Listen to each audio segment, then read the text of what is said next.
Takže dobrý den, já vás vítám na 20. veřejném zasedání Zastupitelstva města Jáchymov. Toto jednání bylo řádně svoláno a vyhlášeno. Konstatuji nadpoloviční většinu zastupitelů, kdy mám omluvenku od pana Baláže a od pana Faktora. Tak si myslím, že jsme tady už teda všichni.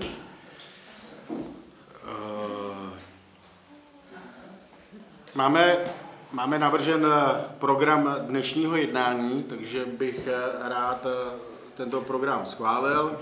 Prvním bodem je zahájení, druhým bodem je zahospodaření města za první kvartál 25, rozpočtové opatření číslo 3/25, závěrečný účet města za rok 24 plus zpráva o výsledku přezkoumání hospodaření, rozpočtový výhled základní školy a mateřské školy Jáchymov. Bodem číslo 3 jsou prodeje pozemku a nemovitostí z majetku města, 4 jsou příspěvky z fondu obnovy, 5 zpráva o činnosti rady města, 6 stanovy dobrovolného svazku obcí UNESCO, 7 návštěvnické centrum UNESCO číslo popisný 8 a vizualizace tohoto projektu. A posledním bodem je bod číslo 8 a to je diskuze. Dávám hlasovat o tomto programu. Kdo je pro? Všichni děkuji. Zeptám se, zda má někdo doplnění našeho programu? Chtěl by někdo doplnit o svůj bod? Nechce, děkuju.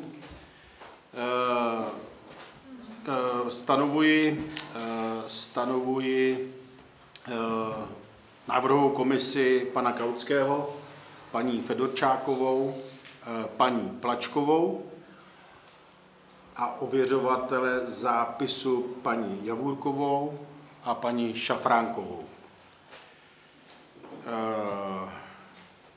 Zápis předchozího jednání byl řádně ověřen, byl podepsán a nebyly k němu podány žádné námitky, čili není třeba se k němu vracet. Takže to je ze začátku asi vše a myslím, že můžeme přikročit k dnešnímu jednání, kdy bodem číslo 2 je hospodaření města za první kvartál letošního roku. Otvírám diskuzi k tomuto bodu.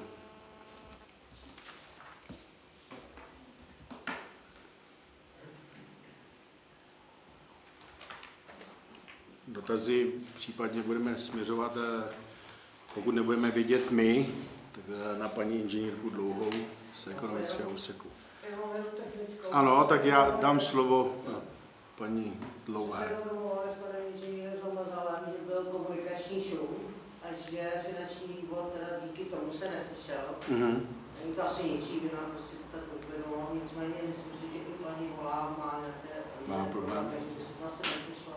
Takže jsme řekli, že se sejdeme potom až před tím zastupitelstvem v září. No, takže si ještě projdete potom. Jenom abyste to věděli, že to nebylo úplně probraný na finanční výbor.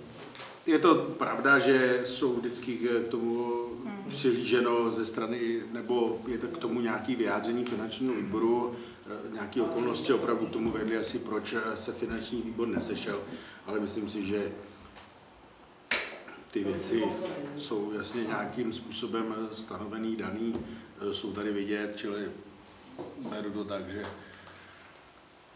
můžeme se ptát, proto otvírám diskuzi.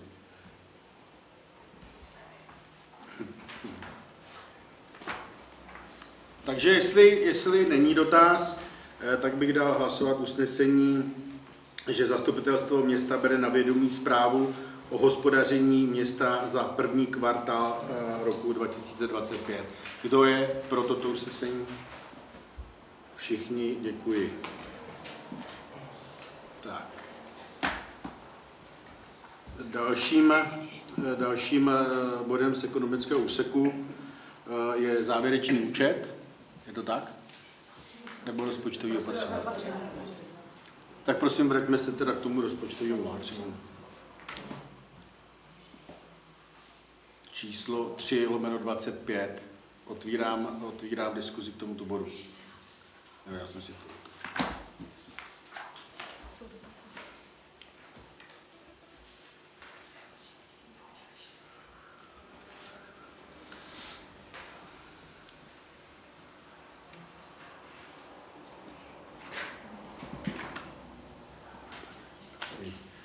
Takže máme někdo něco k tomu?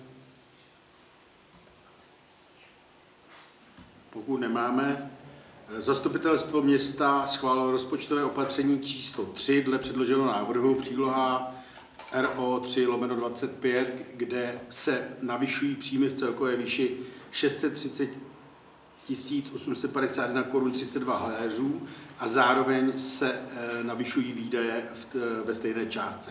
Kdo je pro toto usnesení? Všichni, děkuji. Nebo zdržel se někdo? Je někdo proti? Já jsem neviděl vaše, asi vyšlo rychle. Jo, bylo to rychle, já jsem si nevšiml, jestli jste proti.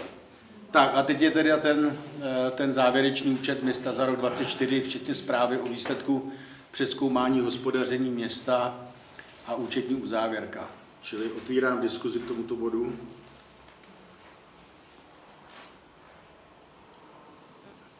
Oni jsou teda v návrhu usnesení 2 body, jo, čili to hospodaření a potom ta uzávěrka, takže otvírám debatu k obou částem tady těchto usnesení.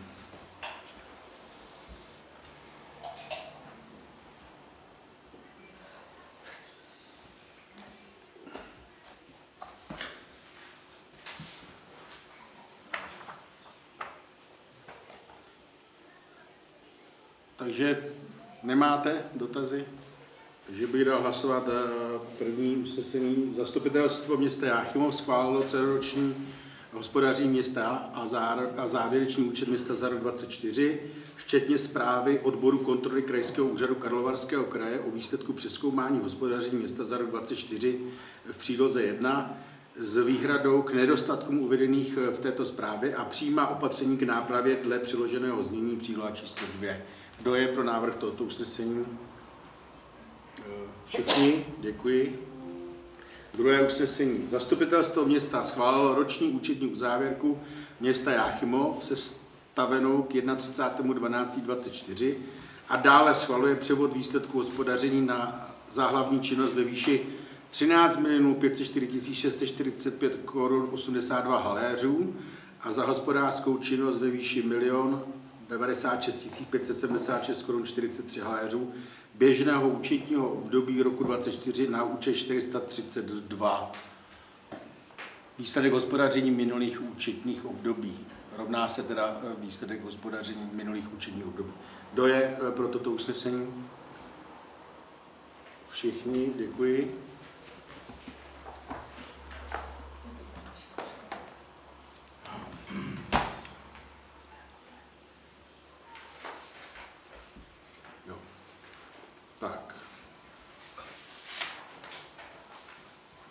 Máme tady bod rozpočtový výhled základní a mateřské školy Jáchymov.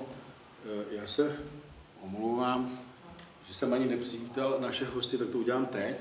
A samozřejmě pana ředitele, takže pokud by jste měli nějaký dotaz, tak já věřím, že rád určitě se k té věci nějak vyjádří, anebo nám sdělí, jak to vidí. Takže si můžete, jestli chcete. De facto, máme nějakou povinné schválení nějakého krátkodobého dlouhodobého rozpočtu školy. Ten samozřejmě v tuhle chvíli dávám k návrhu a schválení ve stejné výši, jako byl kdysi, nebo teď poslední, já nevím, 2-3 roky. To znamená, požadujeme nějakých těch 5 619 000 s tím, že hospodářský výsledek je nějakým způsobem vyrovnaný. Nicméně samozřejmě ta situace může být úplně jiná. Jo? Asi víte, že převod vlastně nepedagogů byl schválený sněmovnou od 1.1. na zřizovatele, takže my v tuhle chvíli sice schvalujeme, nebo bychom splnili nějakou zákonnou povinnost 5 619, ale pokud to projde v červenci senátem a jak dopadne nová vláda, jestli to schválí, neschválí, pokud to schválí, tak pak se budeme bavit úplně o jiném rozpočtu, ne 5 619 000, ale mám to nahrubo samozřejmě spočtený, mám tam 8 nepedagogů a ty v pouzovkách se žerou nějaký 4 miliony ročně. Pak se nebudeme bavit o rozpočtu i s odvodama. I s odvodama. No. Takže pokud to vidíte 8,2 úvazku, tak to vychází na něco přes 40 000 na jednou, je to s odvodami, abyste se nelekli zase, že mají takový výplaty nemají. Samozřejmě je to o navýšení rozpočtu, to znamená, nežádali jsme město 5 600 000, ale v řádu někde 9,5, 10. Samozřejmě zase nechceme to po městu. Tak jako dneska my jsme ty peníze dostávali škola, tak jde akorát o princip, že od MŠMT dostane peníze město a město bude financovat tyhle pedagogy. Otázka samozřejmě je, jestli město dostane plný 4 miliony. To dneska nikdo opravdu nedokáže říct a je v tom takový guláš, jestli dostane město 3,5 a zbytek bude muset dofinancovat.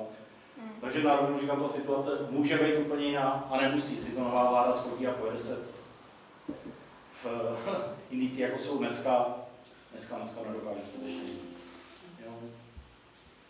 Takže tak, jestli k tomu samozřejmě jsou dotazy, rád odpovím, ale v tuhle chvíli je to všechno zatím dost navodněno. Prošlo to sněmovnou, ale ještě ne Senátem a otázka, co na to nová vláda. Děkuju, pane ředitel. Paní Kubínová. Dobrý den. Já jsem se chtěla zeptat, já jsem si všimla, že škola dostala 7,5 milionu nějakou dotaci. 7,5 milionu dotaci? Teď poslední dotaci jsme dostali. 7,6, no. 7,6 bylo na tu konektivitu. Zřejmě to byla ta konektivita, takže to už jsme řešili Lidský tátka vlastně na 2024. Takže ano, tam byla počítačová učebná kompletně konektivita v celé škole. Teď poslední byla... Teď bylo poslední necelý klubík, necelý milion. Jo, a ještě mám jeden dotaz. Já jsem pochopila, že z 9. třídy se odchází se 18 žáků a do první třídy, ale přichází pouze 10. Máme obětek 8 dětí, což samozřejmě asi z toho dobírají na školský radě, takže rovnou to tady samozřejmě ovlivnilo to tzv. PH Maxi, podle kterých samozřejmě škola dostává nízky. A já jsem samozřejmě, abych nežádal město o další financování jednoho navíc pedagoga, tím, že dostanu méně peněz, musel jsem propustit jednak jednu paní asistentku, který končí dítě, takže to je prostě nemá co moc s tím. Končí dítě, který má podpůrné opatření, takže musela skončit. A druhou musel jsem propustit jednu paní učitelku. Jo, musel jsem to vyřešit tím způsobem, že třeba kde je málo dětí ve třídě, v první, druhé třídě, tak jsem spojil takový předměty, jako jsou hudební výchova, tělocviky, placení výchova, kde budou třeba taková situace dohromady. Tam si myslím, že to nevadí, že bude třeba místo 10-20 ve třídě, což je normální. A ušetřil jsem jeden koncový úvazek a paní člověku, která byla na dobu určitou, čím pádem je sice lidsky samozřejmě nepříjemný, ale nestojí mi žádné odstupné, musel jsem s ním končit dobu určitou a na to být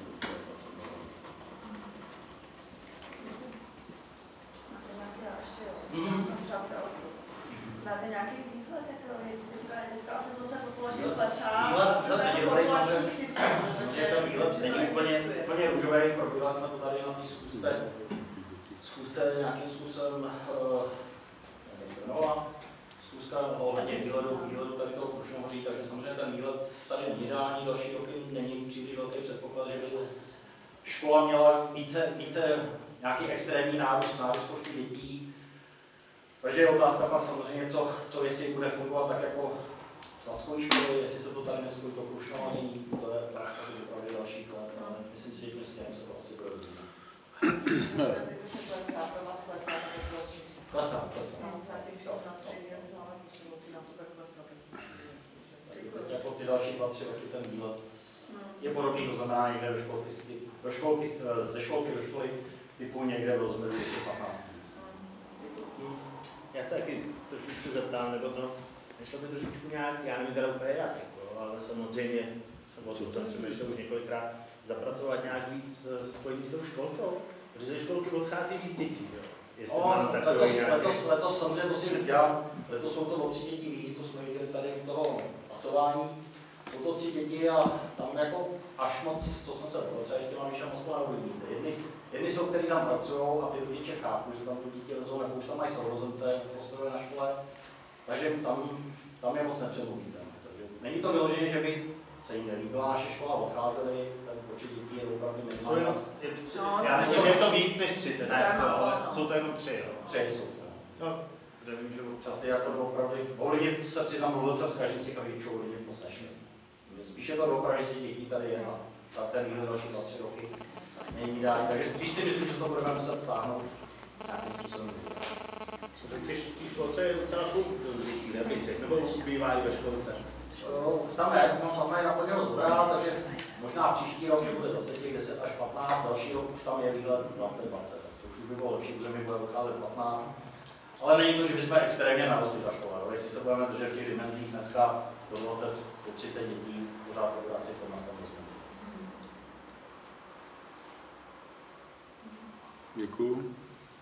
Já jenom se vrátím k tomu, co jsi tady řekl, že v případě nějakých stažení dětí ze zhora z kopců, tak starostové na to nahlížejí trošku úplně jinak. Jako my bychom na to nahlíželi, kdyby neměla skončit škola v těch místech, tak asi ty starostové dostanou tak trošku po letech, takže ty opravdu chtějí držet tu školu,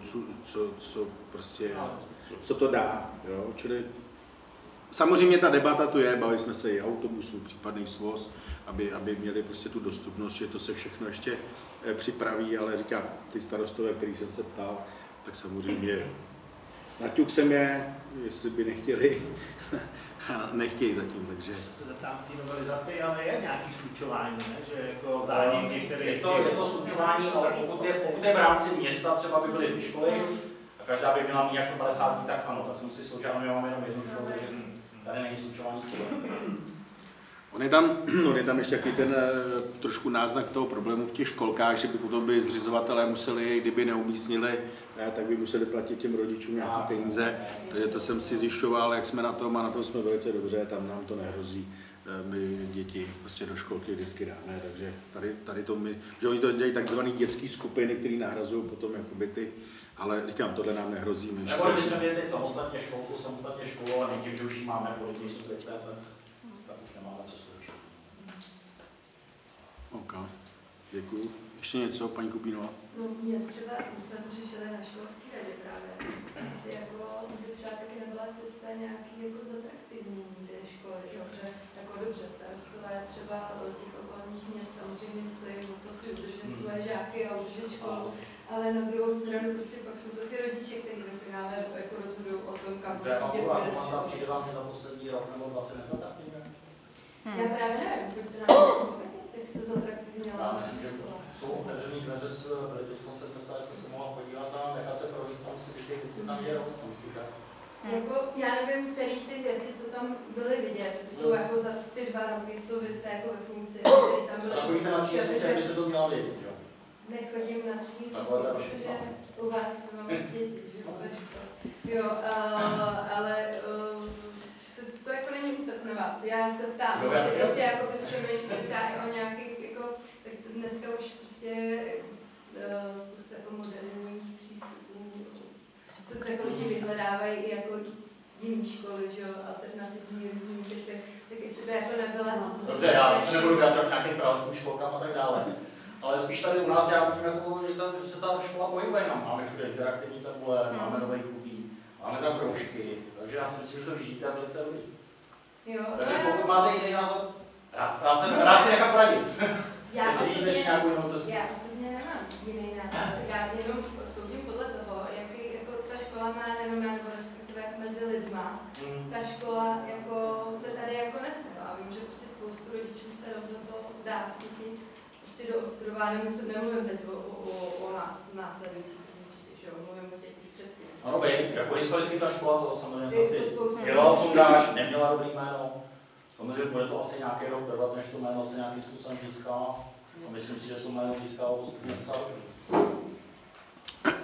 Já jestli... Myslím, že to populační křivko prostě to je těžký, to si jako nenatáhne sem jako další 20 dětí, když bývají děti, tak je to prostě těžký. A udělat tady nějakou jako jazykovou základní školu, nebo nevím, s tělesnou výchovou nebo sportem, to je asi nesmysl, pokud je tady jedno. Jo, to by bylo nějaký samozřejmě mi napadá, jako do budoucna uvažuju třeba i ze Stýklínovcem nějakým způsobem jsme v horách, spojit to nějakou ze sportovní školou. Ale to už je zase, mám nějaké zkušenosti, komunikuju třeba ze školou Rybberku, která tak funguje, ale tam je jiný počet dětí a samozřejmě to vyžití pak do těch kroužků navazující na ty kopce je, takže je to samozřejmě nějaký výhled, samozřejmě v hlavě mám, ale asi to nebude otázka roku, 2, ale nějaká budoucnost. Asi bych to viděl tím vlastně kopečkách. Já jestli k tomu můžu, tak já si myslím, že ty kroky k tomu, aby ta škola měla svoji kvalitu, co se týče toho vybavení a toho, jak vypadá, se dělají každý rok, nějaký krok se dělá. ať to byly šatny, ať to prostě byla fyzika, ať je to jako klubík. Prostě opravdu každý rok tam dochází k nějaký investici, která prostě tu školu zlukrativní. Zaznívalo tady neprostudovanost nebo nekvalifikovanost personálu. Já si myslím, že pane 100%, což je jakoby trošku sci-fi z toho, když se podíváme někde na horské oblasti, tak si myslím, že to takhle úplně nebude, takže v tomhle směru si myslím, že je tam naplněno hodně toho, co tady už v minulosti zaznívalo. A bohužel ta chiméra se s tou školou trošku táhne, ale když se potom podívám na ty děti, které tady odsaď odcházejí a jdou studovat někam a jsou z nich premianti, tak si myslím, že ta kvalita není špatná.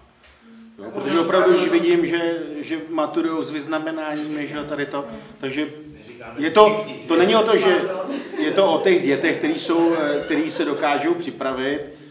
No, když se podíváme, opravdu to skočí poslední 2 roky, ta úspěšnost je, já nevím, kromě jednoho člověka, který se dostane teď ve druhém kole na půlku a se dostali všichni na prioritní obor, což si myslím, že na školu Jáchymova bylo to samé.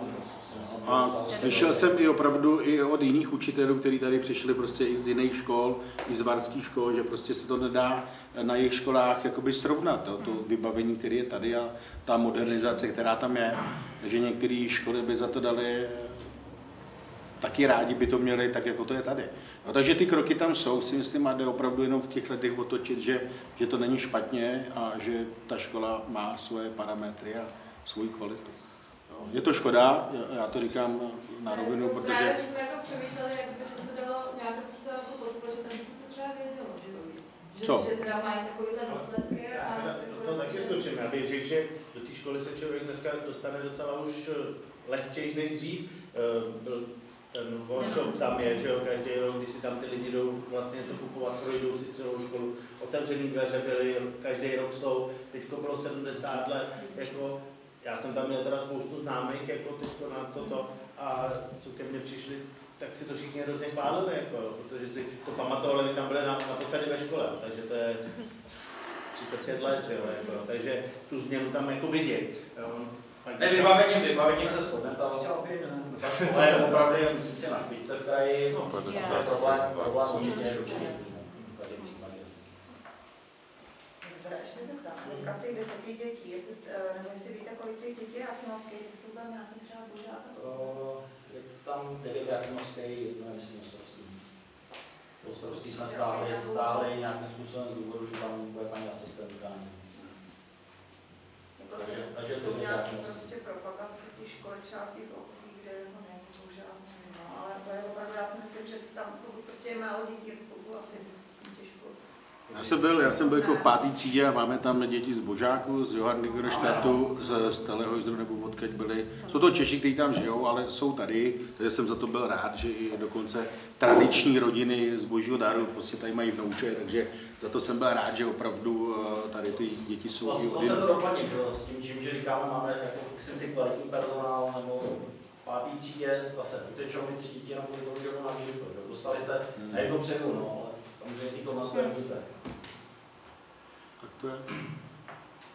Tak já si myslím, že tady zaznělo. Ještě chcete něco? Ne? Takže si myslím, že můžeme dát hlasovat usnesení. Zastupitelstvo města schválilo střednědobý výhled rozpočtu na roky 26-27 dle předloženého návrhu u své příspěvkové organizace Základní a mateřská škola Marie Curie Sklodovské. Kdo je pro návrh tohoto usnesení? Všichni, děkuji.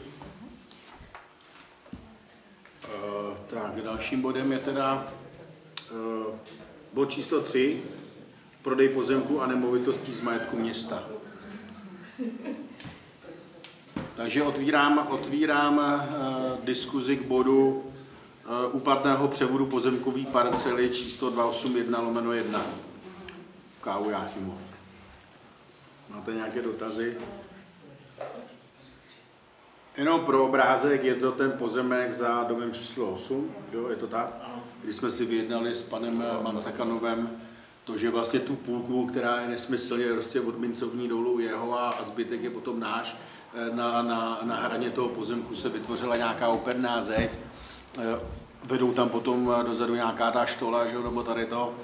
tak jsme se domluvili, že dojde k převodu toho pozemku na město Jáchymov. Myslím si, že to je dobrý krok a já jsem za to rád, že pan Mancakanov nám na to přistoupil. My jsme tam teda udělali nějaký kompromis, který tam je potom někde vidět v radách, ale myslím si, že to je důležitý, protože jestliže vznikne jeho dům tady na té 9, bude ta propojka na tom schodišti, který bude opravený, a vedle bude náš opravený dům a opravdu to vytvoří zase nějaký kus pěkné části toho náměstí, tak jsou to dobrý kroky a ta spolupráce s panem Mancakanovem by měla být a zatím si myslím, že je. Takže za mě je to dobrý krok za korunu, pozemek za číslo popisný 8. Jestli máte k tomu něco? Nemáte, takže tady návrh usnesení.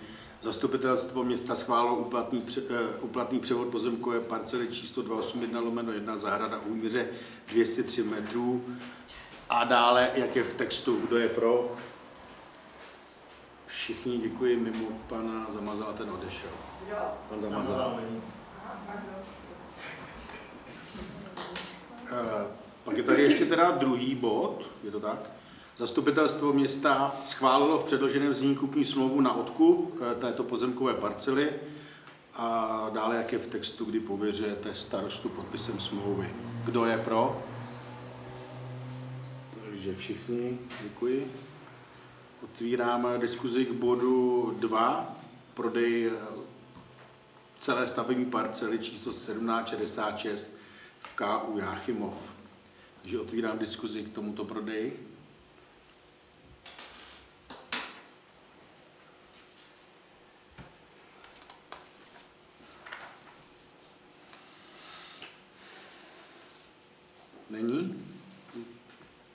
Není dotaz, takže zastupitelstvo města schválilo prodej celé stavební parcely číslo 1766 v KU Jáchymov, místní část Jáchymov o výměře 29 metrů čtverečních a dále, jak je v textu.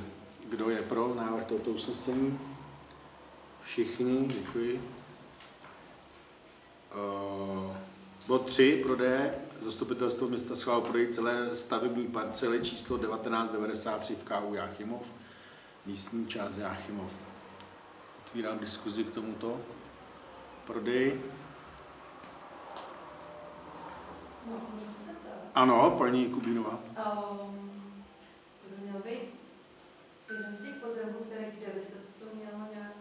Co se změňovalo, a ono už je to změněný, a jenom tam je barák, vlastně chatička a pod tou chatičkou byla stavební a to se nesměnilo, že jo? Změnily se ty pozemky okolo, ale ten čtvereček, co je ta chatička, tak pod tou se tam změnilo. Aby řekl, že ono tady celkově asi prodávají, ale potřebují to mít převedení na sebe. Takže to je pozemek pod tou chatou. Tak pod tou chatou to jsou jenom, jestli jsem na to koukal, 9 metrů na 8 je tady. 8. Hned pod silnicí taková chatička. Nějaký dotaz? Takže zastupitelstvo města schválilo prodej celé stavební parcely číslo 1993 v KU Jáchymov, místní část Jáchymov o výměře 8 metrů čtverečních a dále, jak je v textu. Kdo je pro? Všichni, děkuji. 4. Zastupitelstvo města schválilo prodej parcely 1631 v Jáchymově, místní část Nový Město, _ Rovnost. Je tam výměra 442 metrů čtverečních. Takže otvírám diskuzi k tomuto prodeji.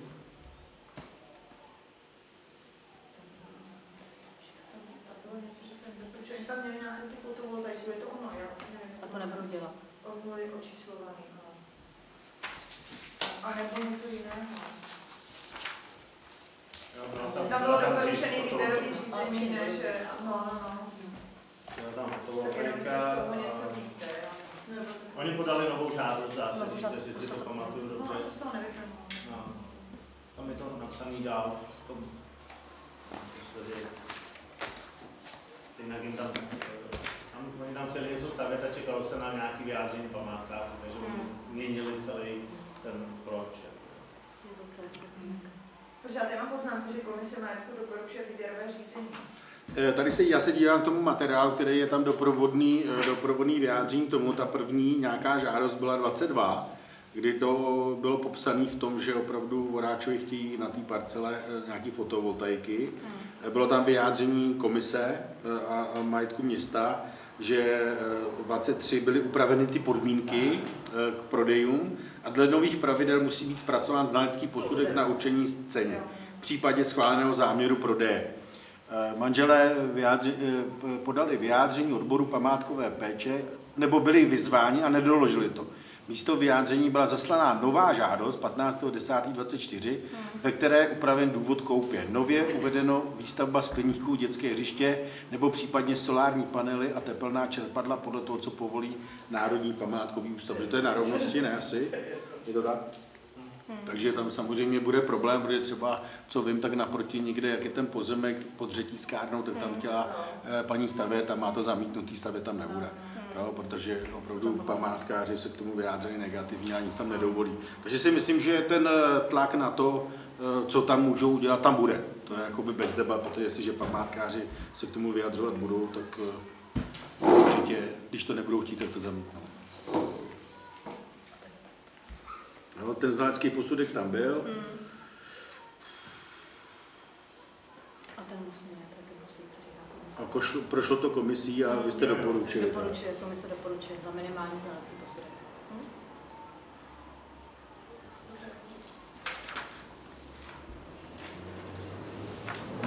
Ještě dotaz k tomuto bodu.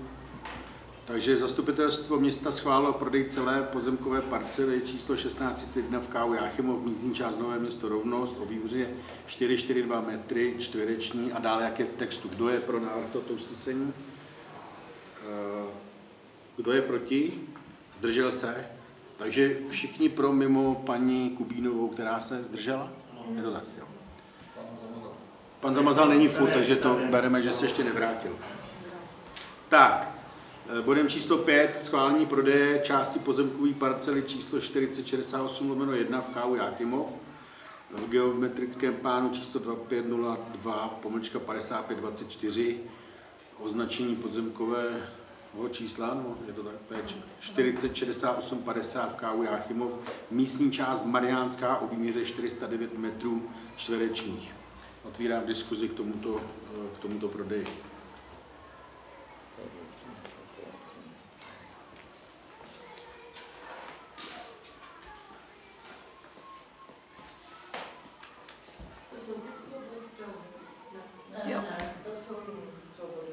Josef a Marcela Svobodovi to je tam, ale nikdo jiný nejsou tam.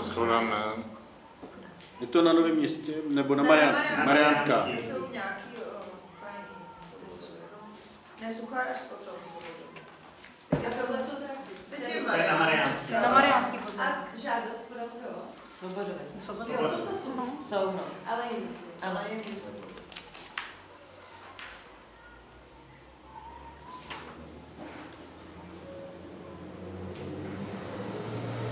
Tam vlastně od začátku komise doporučila a s tím, že tam je teda nějaký ten znalecký posudek, ten tu je.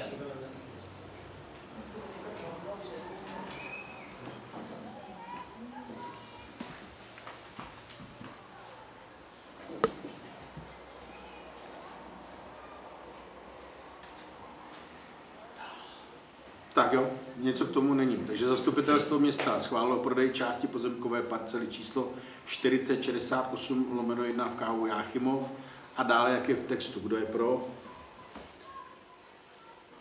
Všichni mimo pana Zamazala. Jo, takže pan Zamazal se zdržel. 6. Schválení prodeje části pozemkové parcely číslo 1491/1 v K.U. Jáchymov. Tady je to na suchý? Ano, to je suchý. No, tady je místní část such, ale je to suchá. Chtěli 15 000 a... Jo, my jsme to řízli. A ještě s nima tam vlastně vykupujeme my. Takže nějaký dotaz? Není, takže dávám usnesení. Zastupitelstvo města schválilo prodej části pozemkové parcely číslo 1493/1 v K.U. Jáchymov. A dále, jak je v textu, kdo je pro? Všichni, paní Kubínová. Taky ne. Vy taky ne? Takže mimo, kdo je proti? Zdržel se. Takže zdrželi se paní Kubínová a paní Šafránková. Ostatní byli pro, jo? Teda. Tak. Druhý usnesení k tomuto bodu 6. Zastupitelstvo města schválilo převod, nákup části pozemkové parcely 1491/4 v K.O. Jáchymu, místní část Suchá o výměře 50 metrů do majetku města za kupní cenu ve výši 29 120 korun plus náklady spojené s prodejem. Jirko, prostě jenom to, proč to... To je u nich, tam je cesta. Takže my tu cestu měli, aby jsme si udrželi nějaký vliv na to, aby se tam dalo dostat. Takže máte někdo k tomu něco? Takže zastupitelstvo města schválilo převod, nákup části pozemkové parcely číslo 1491/4 v K.O. Jáchymov a dále, jak je v textu. Kdo je pro? Všichni, děkuji. Bodem 7 je neschválení vyvěšení záměru prodeje pozemkové parcely číslo 1023/1. V K.O. Jáchymov část pozemkové parcely 443/1 v K.O. Popov u Jáchymova ve výměře 130 metrů. Jestli se nepletu, tak to bylo kolem Včelínu. Jo. Takže tam asi je logický to, že nebudeme rozdělovat pozemek lesa na to, aby jsme část dali někomu, protože tam bude mít včely. On si to může pronajmout, on může jít ve styk s lesním hospodářem. On určitě včely vítá, takže nemyslím si, že tam bude nějaká blokace v tom, aby tam ty včely mohl mít a bude mít i určitě nějakou smlouvu, kdy teda bude muset určitě lesní správce žádat i město, aby to mohl udělat. Ale v tomu bránit určitě nebudeme, ale nebudeme prodávat a dělit pozemek a část někomu prodávat. Takže to je asi ten důvod, proč se neschvaluje. A myslím, že to vyznělo i z komise. My, jako, jak jsem říkal, komisi ctíme 99%, protože to tam je hodnocený v kontextu našich plánů, co to přinese, co to odnese, aby to nedělalo komplikace mezi sousedama. Takže něco k tomu asi není. Takže zastupitelstvo města neschválilo vyvěšení záměru prodeje části pozemkové parcely číslo 1023/1 a dále, jak je v textu, kdo je pro. Všichni, děkuji. Bod 8. Neschválení vyvěšení záměru prodeje celé pozemkové parcely číslo 214/3 v K.O. Jáchymov. Tady nevím, Jiří, jestli... Tady nahoře, tady za muzeem. Jo, to je vlastně potom domu zbořeném. Tam jsou i nějaký sklepy, ne? Tam se někdo parkoviště, a když by tam mělo vzniknout parkoviště, tak proč by ho tam neudělali město, kdyby jako už vzniknout nějaký třeba nebo něco. Jako je fajn, že ten dům se dává dokupy a docela intenzivně, to je dobře, ale samozřejmě všechno má svý nějaký hranice a on je zatím ten pozemek, tam by se asi taky dalo budovat nějaký parkoviště, ale bohužel, co mám navnímáno, tak nároky toho vlastníka jsou trošku vysoký a proto to vyzkoušel pán, aby koupil tohle. Takže zase ty důvody... Ještě jedno, a to je tamhle nahoře vlastně, to je ten čtvereček a to je vlastně pod tou opěrkou, co se hrne sníh ze spodnosti, když se jezdí a to. Jo. A začíná tam vlastně ta stezka na rovnost, takže tam je to taky podle mě. No, takže debatujeme i ten druhý bod, ty osmičky, že jo. Je v tomto, dá se říct i ten druhý bod. Ale podle mě oproti se tam dostávat tam na někam. Je to komplikovaný, já si myslím, že se hrne i tady na ten pozemek ze Svojzíkovi a nahoře kolem toho. Něco k tomu? Ne. Takže zastupitelstvo města neschválilo vyvěšení záměru prodeje celé pozemkové parcely číslo 214/3 a dále, jak je v textu, kdo je pro. Všichni, děkuji. Druhá část osmičky, zastupitelstvo města neschválilo vyvěšení záměru prodeje celé parcely číslo stavení 222 a dále, jak je v textu, kdo je pro. Všichni, děkuji. Bod 9. Neschválení vyvěšení záměru prodeje části pozemkové parcely číslo 1292/1. Jiří, jestli jde. Já to zkusím musím najít. To je ta suchá, jak to tam je, pana Lebedy. Jo. Tam je to vlastně dolů, takhle zasahuje to do těch, co už máme pronajatý. Ten červený, ta kostka, dá se říct, vykousnutí pozemku za komisi úplně zbytečný, který to u nás... Je to v nájmu? Pan Lebeda to má v pachtu. Nebo v pachtu? Nějakým tomu, a i tak jako prodej, i kdyby to nebylo v pronájmu nebo něco, tak si myslím jako komise, že takovýhle vykousnutí na té louce zbytečný. Nemá to logiku prostě. Dobře, nějaký dotaz k tomu? Zastupitelstvo města neschválilo vyvýšení záměru prodeje části pozemkové parcely číslo 1292/1. A dále, jak je v textu, kdo je pro návrh tohoto usnesení? Všichni, děkuji. Bod 10, neschválení vyvýšení záměru prodeje části pozemkové parcely 1094/2.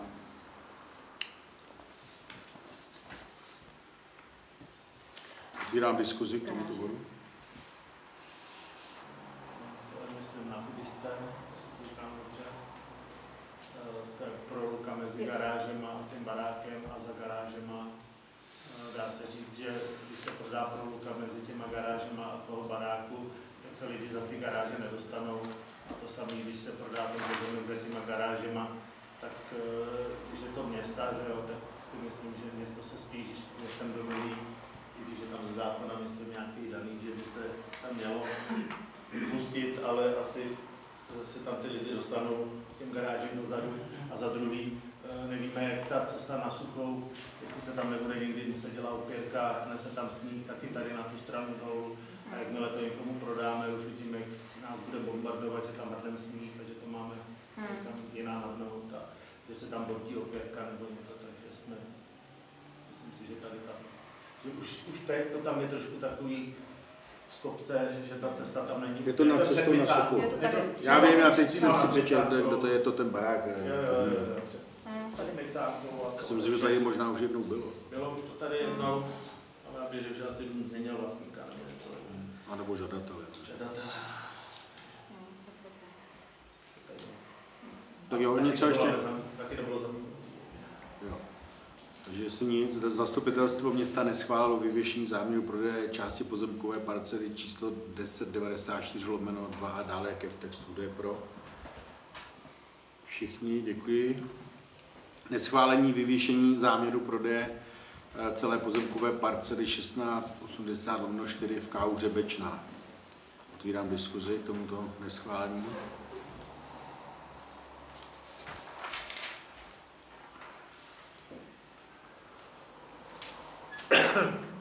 Za komisi. Tady je asi jasný, je to v pachtu lesů, a za dělení pozemků lesních. Vykousnutí zase nějakého pozemku, tam ještě jsme se koukali toho pozemku, tam je okolo dost, my jsme to nepokupili jako za účel nějaký zároveň. Tady si myslím, ty důvody jsou jasné.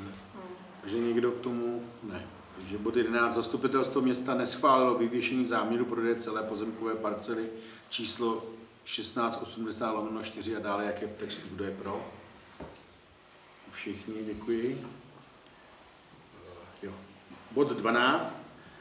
Neschválení vyvěšení záměru prodeje celé pozemkové parcely číslo 3466, 3466/2 a pak 3465/1 a 3466/12, všechny v katastru Jáchymov.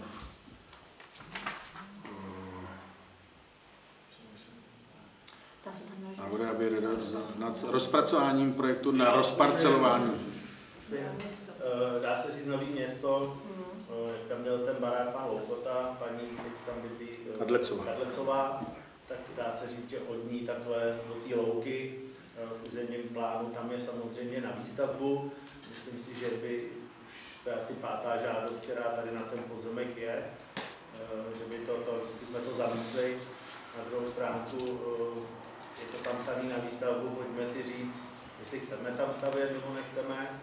A jestli jsme byli jako pro, že tam město má, nebo že se tam má stavět, tak by to chtělo za mě, nebo za komisi, co jsme se bavili, nechat tam udělat nějaký projekt, který by to rozparceloval, nakreslil tam i přístupovou cestu a pak nějakou dražbou nebo něčím ty pozemky prodat. Ale jako takhle z fleku to tam celý někomu prodat, za mě je to nesmysl. Jo. Takže já bych to viděl takhle, že opravdu popřemýšlejte o tom, zkusíme si na příštím zastupitelstvu říct, jestli ano, chceme jako zastupitelé, protože nějakou nabídku tady na nějakou novou výstavbu bychom mohli dát, protože to tady nemáme. Myslím si, že je to lukrativní místo. Nevím, jestli na to došáhnou normální lidi, protože to samozřejmě vyroste nějakým milionům, si myslím, ty pozemky. Ale jako dneska, když sem někdo přijde a řekne, že by tady chtěli někde stavět, tak ty pozemky tady nejsou. Tady by mohly podle mě tři vzniknout. Paní Baránek. Já si nemyslím, že bych tady navázala na pana Kauskýho, řekl zajímavou myšlenku stavět a podpořit, říkám třeba naše ty místní rodiny. Možná bychom se opravdu mohli zamyslet ty cesty, ty pozemky, když se tam teda udělá projekt, rozparcuje se to, a kdyby tady byli naši místní, kteří by chtěli stavět, tak třeba se nechat inspirovat v okolních obcích, to byl Hroznětín nebo Pernik, kde vlastně to umožnili, že ty ceny pozemků dali za nějakou jistou cenu. Dali to teda nebudí to místním, byli vázáni teda, že do určitých let museli začít stavět, jinak v opačném případě přišli o ten pozemek. Takže říkám, to je taky na zváženou, když tady vlastně slycháme často, že bychom měli podpořit nějak místní mladé rodiny, nebo říkám, ty, co by chtěli stavět, tak tohle to můžeme taky zvážit, že si řekneme, a no, budou tam 3 pozemky, zkusme teda dát nějakou cenu, která bude prostě nižší, nebudeme ji dražit, ale bude to tam teda vázáno, že musí třeba nejpozději, řeknu, do 3 let musí začít stavět, zahájit stavbu. To by se muselo trošku asi víc ušetřit. Říkám, je to na zvážení. Postaví a za to taky prodá. Ale to se asi dá všechno. To se dá taky, že pak prosím, trošku jako nedohadujme se. Ne, já bych to viděl opravdu zvážit, jestli budeme... Ale tady nejde o to, že to chtít prodat nebo ne. A viděl bych to až fakt na příští zastupitelstvo, ať si to každý promyslí, nějaký nápad. Se tady nemusíme teď přeto. Ale tady jsme jednoznačně řekli, že ne.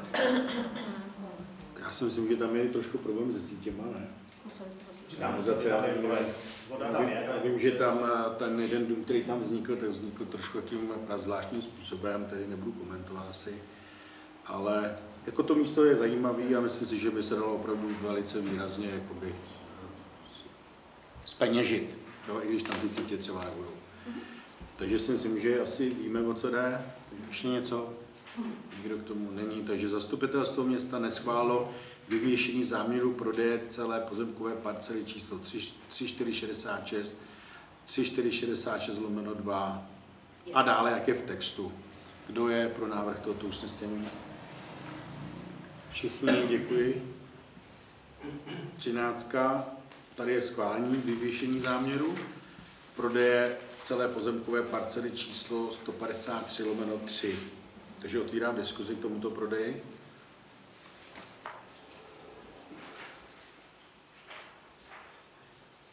To je na náměstí, Jirko, prosím. Prosím, to je za, teď jak opravdu tam dělají tu střechu. Jak dělají tu střechu, tak tam vlastně kousíček, nevím, určitě města.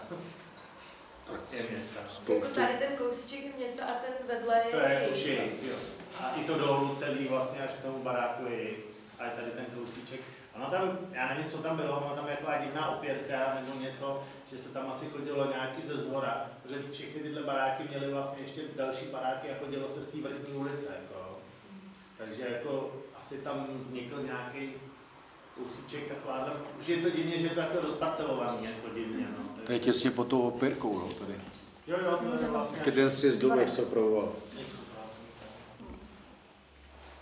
Tak asi je to logický, že když tam ten jeden kus už mají. No, tak tady to vykousnutí trošku. Tam bylo takhle. Se tam skutečně. Je to vyvěšení záměru, samozřejmě. Jo, pak ještě se budeme bavit o tom, za kolik to bude. Takže někdo k tomu něco? Není, takže bod 13. Zastupitelstvo města schválilo vyvýšení záměru prodeje celé pozemkové parcely číslo 157/3 v K.U. Jáchymov a to už to dočtu, o výměře 32 metrů čtverečních. Kdo je pro? Všichni, děkuji. Vyvěšení záměru prodeje části pozemkové parcely číslo 2191/1. Takže otvírám diskuzi k tomuto prodeji.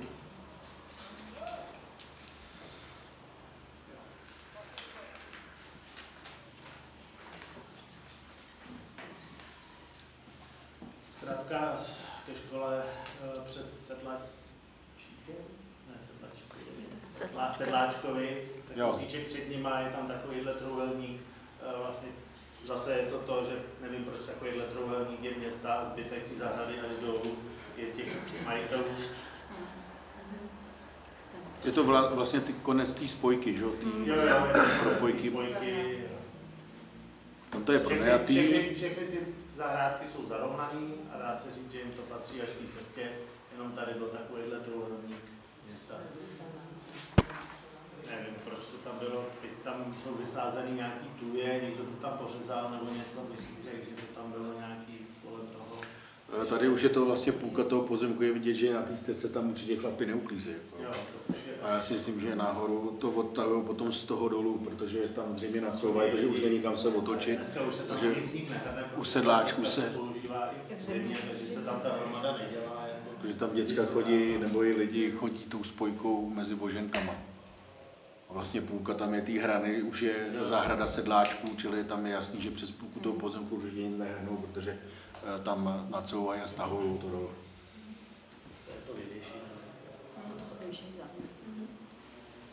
Jo? Takže zastupitelstvo města schválilo vyvěšení záměru prodeje části pozemkové parcely číslo 2191/1 v KU Jáchymov o výměře cirka 48 metrů čtverečních. Kdo je pro toto usnesení? Všichni, děkuji. Ne, já jsem se zdržel. Tak omlouvám se, pan Frýl se zdržel.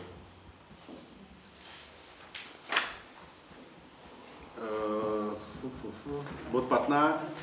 Vyvěšení záměru prodeje celé pozemkové parcely číslo 525/2 v Jáchymově. Je to v 64 metrech čtverečních, takže otvírám. Říct, že je to vlastně tam naproti Barveláky, jak se čekalo na to, až ta žádost tu byla dvakrát a až se tam dělá to parkoviště, až se tam dělá cesta, aby to nezasáhlo do toho, je to vlastně ten příjezd zezadu k němu. Takže on to měl nejdřív pronájmu celou dobu, dokud se tam nedodělá to parkoviště a teď požádal o odkup.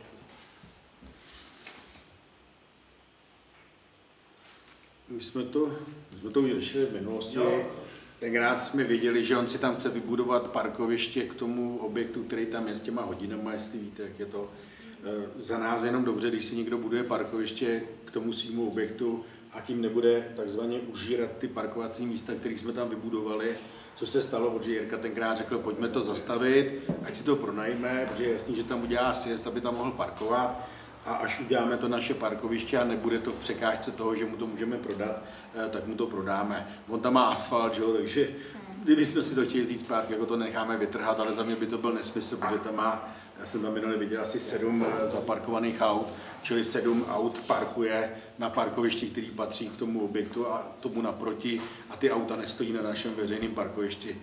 Takže za mě je jenom dobře a můj názor je to, že by se mu to mohlo prodat. Takže jenom moje jakoby vyjádření k tomu, že jsem rád za to, že si tam dokázal vytvořit. A on tam tvoří i další nějaký žo nahoře proti tomu baráku Hrůzy, kdy to tam nějak zvedl do výšky a vlastně tam tvoří další parkovací místa pro ten objekt, který zřejmě asi taky bude chtít pronajímat. Ale ty parkovací místa si vytvořil sám a svoje, takže za mě to je dobře, když potom neparkují tam, kde parkují naši občané. Nebo naši trvale bydlící občané, takhle bych to řekl. Nějak, co by se mi mohlo otočit potom. Jo, takže víte, o který pozemek jde asi, takže už ji zavírám tu debatu. Zastupitelstvo města schválilo vyvěšení záměru prodeje celé pozemkové parcely číslo 525/2 v KU Jáchymov o výměře 64 metrů čtverečních. Kdo je pro? Teď všichni. Jo, děkuji. Bod 16. Vyvěšení záměru prodeje pozemkové parcely 4111/1 a tady je výměra teda 1937 metrů, takže otvíráme diskuzi k tomuto. Trvalý travnatý porost, je to na Mariánský. Je to podél té zkrátky nahoru na křižovatku. Ta byla nějak i ta konírna někde. Ta je naproti. Koní jsou tam. Nebo pod. Ona to je Ctirada. No to je podle mě tady k tomu objektu. Co byl dřív? Jo, byl Ctirada. Jo, Lukáš byl vlastně na Lanty, co si. No. A je to jako zahrada. Ale tam bude muset být stejně potom znalečák, ne? Jo, tady potom bude, no, protože komise tady doporučuje prodat, ale potom znalečák. Že díky té výměře je tam znalecký posudek. Takže teď jde o to jenom, jestli dáme ven to, že jsme ochotní to prodat. Tak kdysi dávno byl ještě jiný územní plán, by to byla zajímavá, protože tam byly ty parcely jako na stavbu, dneska je to, dá se říct, jako zahrada, takže tady je to problém. Takže někdo k tomu? Nemáme nic? Dobře. Zastupitelstvo města schválilo vyvěšení záměru prodeje celé pozemkové parcely číslo 4111/1 v K.U. Jáchymov o výměře 1937 metrů čtverečních. Kdo je pro návrh tohoto usnesení? Takže mimo paní Šafránkové. A budete proti nebo se zdržíte? Proti. A vy? Takže všichni pro mimo. Paní Šafránková je proti a paní Kubínová se zdržuje. Máme? A posledním bodem je schválení vyvěšení adresného záměru, prodeje celé pozemkové parcely. A teď jsou tady ty parcely vyjmenovány. Je to ve prospěch společnosti Nova Kosky, Sero Boží dar. A tady vítáme manžele Novákovi, protože já jsem za to rád, že jsou tady, aby klidně ty dotazy mohli k ním směřovat o jejich záměrech nebo něco podobného. Takže za to jsem rád, že jste tu a otvírám diskuzi k tomuto bodu. Komise doporučila, když už takhle jsem byl u všeho, dá se říct, že se jedná o pozemek pod tou starou lanovkou. Dá se říct, že i pod tou novou lanovkou ten pozemek patří majitelům, tak by mělo být za komisi i ten pozemek pod tou další lanovkou, by měl patřit majitelům. Tím pádem se využije veškerý možný potenciál pozemků okolo, který mají pronájem, a z toho samozřejmě to město ty peníze dá. Já za sebe musím říct, že jsem rád, že jste tady, jakoby ne tady v místnosti, ale na tom místě, protože je vidět, že tam děláte opravdu spoustu práce, abyste to tam rozvinuli k tomu, aby to mělo svoje parametry. Neříkám, že to nemělo, ale samozřejmě ten level úplně zvyšujete. Já jsem tam byl dneska podívat. Takže já jsem koukal, tam máte už navožený nějaký sedačkový ty, lanovky na sedačkovou nebo něco. Jo, takhle, pardon. A dobře, no tak to tam zase je překladiště třeba nějaký nebo něco, nevím, nebo tahák. Jo, takže říkám, za to, co tam prostě děláte pro naše město, je to fajn, protože je tady zase něco, co tady bude zvedat tu návštěvnost. Můžete. Já bych vám chtěl taky za naši společnost vlastně s manželkou moc poděkovat, protože opravdu tady působíme vlastně 3 roky. Jsme tady velmi krátce a my jsme velmi rádi a vážíme si toho, jaký vztah vlastně a jakou podporu od toho města tady máme, protože na Božím daru vlastně podnikáme naše rodina už 30 let vlastně skoro. A řeknu, že vlastně máme za poslední 3 roky podaný několik žádostí a ještě vlastně žádnou žádost nám místo neschválilo. A za tu dobu my jsme tady podali nesčetně žádostí a všechno prošlo poprvé, takže my jsme z toho byli překvapení, vážíme si toho a věříme, že vlastně v rámci té naší spolupráce tady budeme něco, z čeho bude profitovat jak město, tak my. Takže opravdu máme tady ještě spoustu plánů do budoucna a rádi bychom to rozšířili na letní provoz, tak aby ty hosti tady v Jáchymova měli co dělat i v létě. Takže děkujeme moc a věříme, že se nám bude dařit i nadále. Máte? No, už jste to řekl, že že plánujete rozšíření lidí provoz, tak to jsem se chtěl zeptat. Ale o toho samozřejmě to teď závisí tohle jsme malá rodinná firma a tadyhle teď žádáme o obrovský peníze vlastně úvěru a samozřejmě banky na to koukají jinak, když podnikáme na svých, než na to národní. Můžu se teda zeptat, jaký letní provoz plánujete? Jakože by bude to samozřejmě pro turistiku, bude tam o tom nějaký jakoby atrakce, chceme tam udělat i trošičku odlišné přírodnosti, než má Karlovec. Jakoby jiný princip, protože samozřejmě ten areál je úplně jiný, jiná dimenze, je to furt takový rodinný, nemůžeme si dovolit dělat tak megalomanický samozřejmě jako Klínovec, ale plánujeme tam pár atrakcí na léto a říkám, bude to nějaký sarkáry, nechceme to ještě úplně říkat, ono to není tak říkejte to. Neříkejte to. Jo, je to, no, to stačí, je to více, ale prostě na ty 2 roky bychom pomalu měli zkoušet postupně letní provoz. Určitě děláme zimu, aby byla opravdu pěkná a pak začneme dělat léto. Držíme Takže jo, myslím si, že to zaznělo tady, čili dávám hlasovat usnesení ZM schválilo vyvýšení adresného záměru prodeje celé pozemkové parcely a dále, jak je v textu. Kdo je pro? Jestli se nepletu všichni. Děkuji. Takže myslím, že máme bod prodeje hotový. A jdeme na bod číslo 4 a to jsou příspěvky z fondu obnovy. Můžu ještě pár ano, paní. Je to asi úplně mimo, ale možná dotaz na paní Bláhovou, protože ono to asi nebylo města. Na Mariánský, jak je ta cesta pod Lípama, která spojuje vlastně Horní Dolní Mariánskou. Tam opravili ten dům, u 16, je to nějaký penzion Marcipánka. A nevíš náhodou, oni tu cestu koupili, nebo? Protože ono to asi nebylo, já mám myslela, že to nebylo města, že vlastně ten pozemek s těma lípama patřil Karlovarskému kraji. Věděla si paní Šlecher. Ten pozemek je Karlovarského kraje, přes ten pozemek, přes který se chodí k té kapličce, no. Ten je soukromý, ale já nevím, jestli tam není právo. Takhle. Mně jde o to, já se ptám, protože tam bydlíš, tak jestli tam jako procházíte nebo ne, protože oni se tak jako staví, že jo? Procházím a zatím jako nebylo naznačeno, že by to tam chtěli uzavřít, jo? Ale nevíme teda, jestli to dostali jako břemeno nebo ne, to se neví. To nevím, ale jako já myslím, že to bylo vždycky soukromý. Já se přiznám, že ta cesta, která spojuje, ono to vlastně spojuje jakoby tu dolní část Mariánský, tam vede cesta, že kolem těch lip, kolem té kaplečky nahoru té horní části.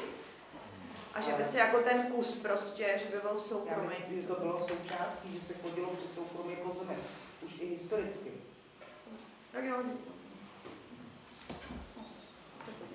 Když tak to napište, pošlete a podíváme se, jak to tam je. Nevím, jestli v katastru bude napsáno. No právě, já si myslím, že jsme se dívali, že tam to nějak jako nejde. No, tak můžeme potom vyhledat v našem systému, jestli jsme tam něco povolili. To znamená, že to formulář.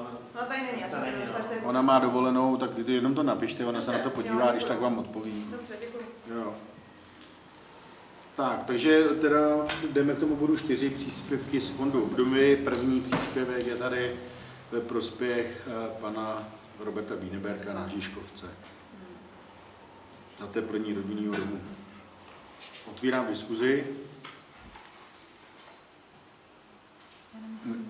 Ano, paní Beránek. Já jenom teda, jestli můžu, tak jsme ty žádosti konstatovali nebo vlastně diskutovali i s kolegy z komise. Všechny byly vlastně v pořádku, splňují podmínky a od nás mají schválení, jsme pro. Tak jo. Takže zastupitelstvo města schválilo příspěvek z fondu obnovy města Jáchymov pro žadatele pana Roberta Bíneberka a dále, jak je v textu, kdo je pro návrh tohoto usnesení. Všichni, děkuji. Příspěvek na objekt číslo evidenční 21, tady v Jáchymově, na náměstí Republiky.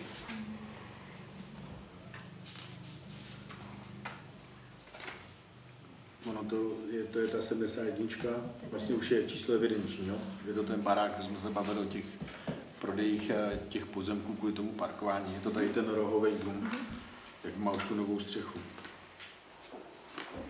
Myslím si, že to je fajn, že se dává dokupy. Takže máme k tomu někdo něco? Ne. Takže zastupitelstvo města schválilo příspěvek z Fondu obnovy města Jáchymov pro žadatele pana inženýra Jakuba Milotu a dále jak je v textu. Kdo je pro návrh tohoto usnesení? Všichni, děkuji.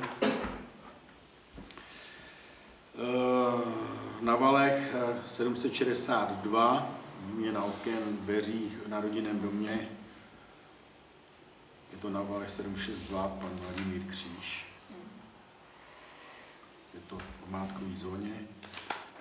Má někdo k tomu dotaz? Není, takže zastupitelstvo města schválilo příspěvek z Fondu obnovy města Jáchymov pro žadatele pana Vladimíra Kříže na Valech 762 a dále jak je v textu. Kdo je pro? Všichni, děkuji. Příspěvek paní Lucii Šafránkové, školská na Mariánský. Takže otvírám diskuzi. Máte k tomu někdo něco?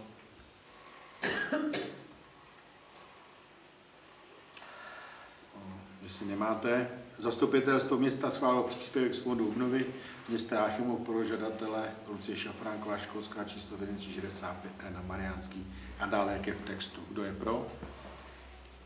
Zdržel se? Já jsem zdržel. Dobře, takže všichni pro, zdržela se paní Šafránková. Toto je? Tohle je ten zápis. Takže ty jsou všechny příspěvky? Jo. Takže je tady bod číslo 5, čili zpráva o činnosti Rady města. Tedy otvírám diskuzi k radě konané dne 10. dubna 25.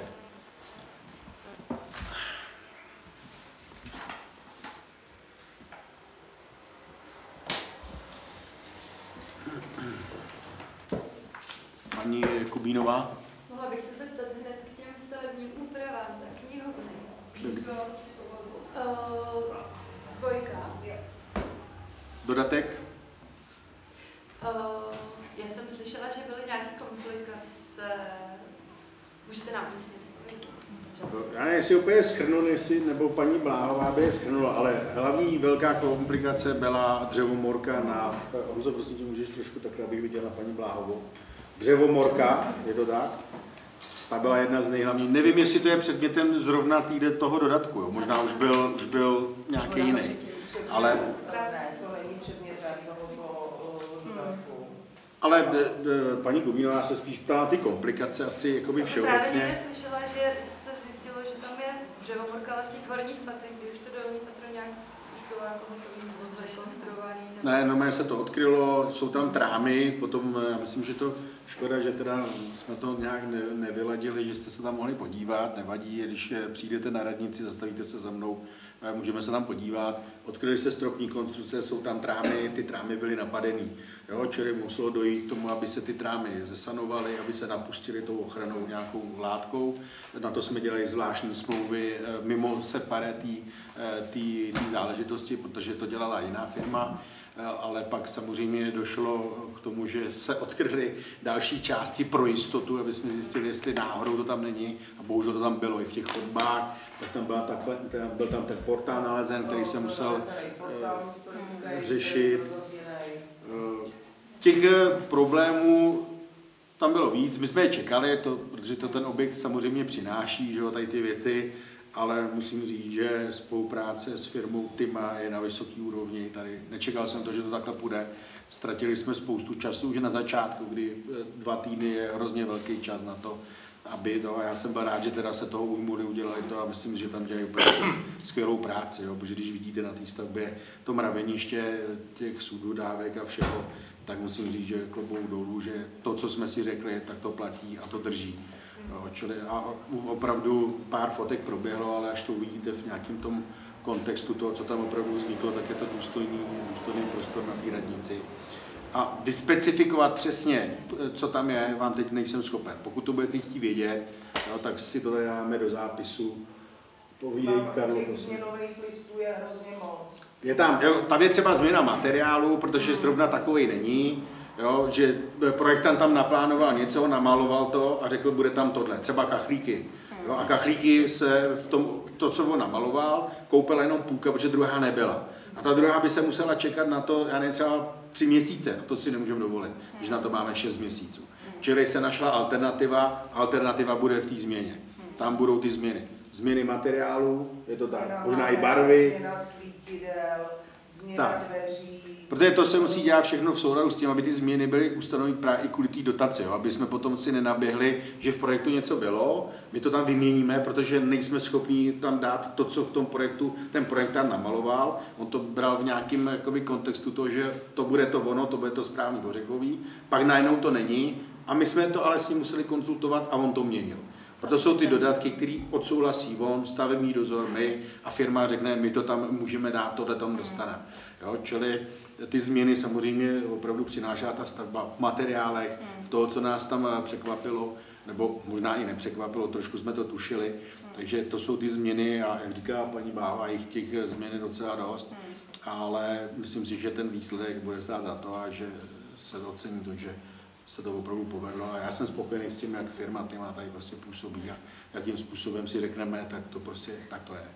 Jo, což se tady moc nestává. Byste to chtěla vidět, není problém. Jak říkám, pokud máte někdo zájem a budete to chtít, dejte vědět, a my prostě zavoláme stavbyvedoucímu, on je tomu nakloněný, že když někdo chce z radnice se tam podívat, tak se tam prostě podívá. Takže pokud budete chtít vidět teď ještě předtím, než se to dofinalizuje, tak možná jste to mohli vidět na začátku a teď, ale to je trošku, ten začátek byl složitý a firma s ní to bylo složitý, nechtěli nás tam jakoby nějaký focení, nějaký tady ty věci, protože to je logický, že vlastně je to stavba, je to jejich stavba a my si můžeme jenom požádat a záleží na nich, jestli nás tam pustí, aby jsme to okupovali. Samozřejmě cení orgány památkový péče, který tam samozřejmě dokumentují všechno, co tam bylo.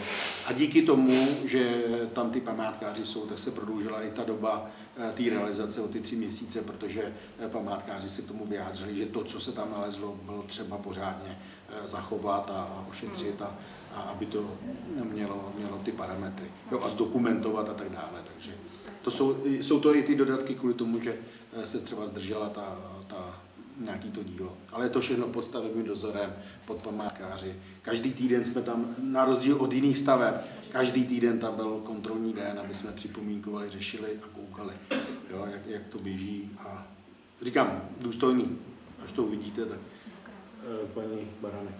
Já bych teda řekla jenom krátce, já myslím, že máme štěstí, nějaký velký zásadní problémy, bych to zaklepala, že jsme tam opravdu neměli, že tam bylo všechno, s čím jsme se poprali.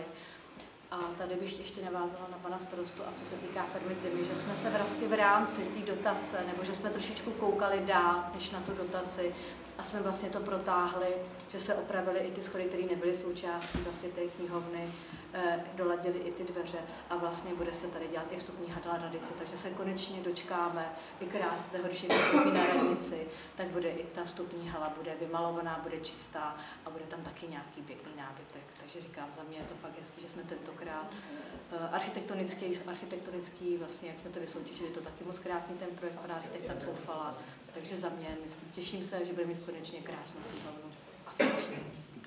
Pokud budete chtít nějak vyspecifikovat opravdu ty věci, tak si myslím, že paní Bláva je schopná potom v té kostce to sumarizovat, jaký věci se musely opravdu ty zásadní měnit v těch dodacích. Jako jsi říkala, Karol, že bude asi 5 nebo 6. 5 dodatků.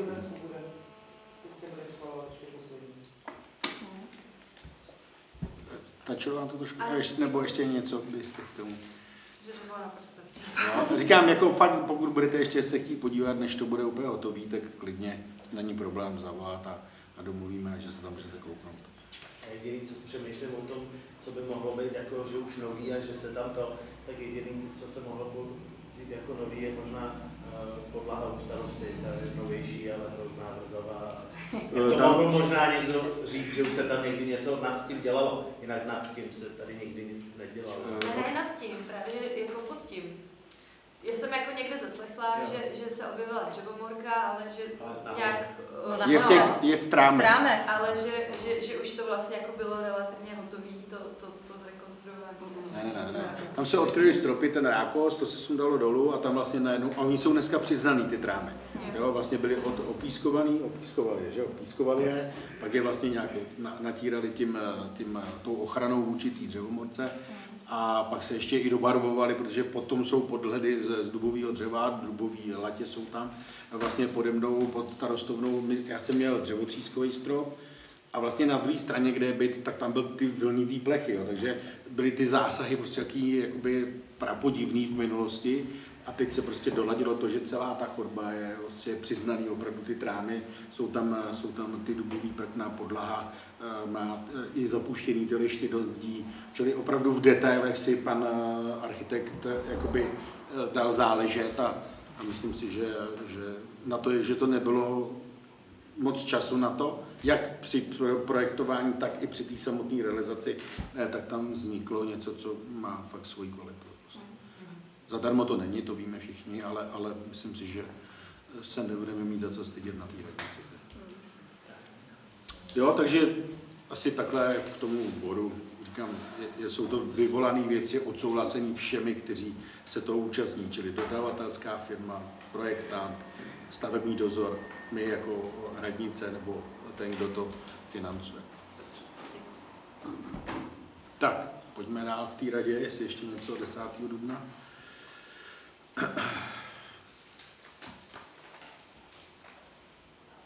Nemáte? Tak pojďme k radě ze dne 24. dubna.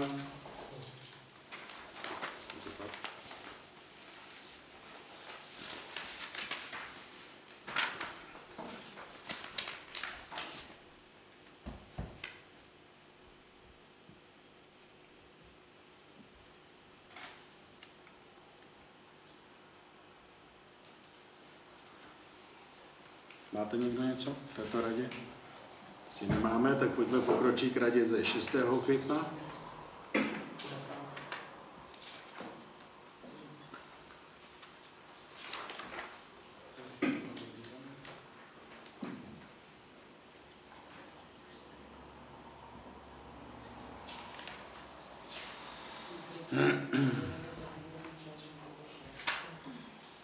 Nemáte v této radě nic? Takže 22. května. Ano, pane Damada. Mám k více těm budům, a to jsou ano, povídejte.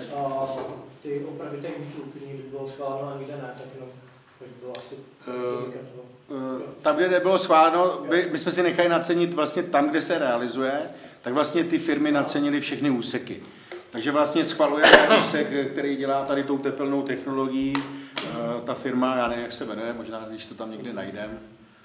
To je jedno. Prostě máme 2 úseky, které jsou dělané tepelnou technologií. Je to úsek na náměstí Republiky, protože do budoucna se chystá to, že nějakým způsobem bude muset dojít k rekonstrukci toho náměstí, nebo dojde, projektuje se to, čili byl nesmysl dávat nový koberec, ale už ta komunikace byla děravá, je tam i nějaká pochozí zóna, parkování, je tam nějaká, i ta cukrárna tam je.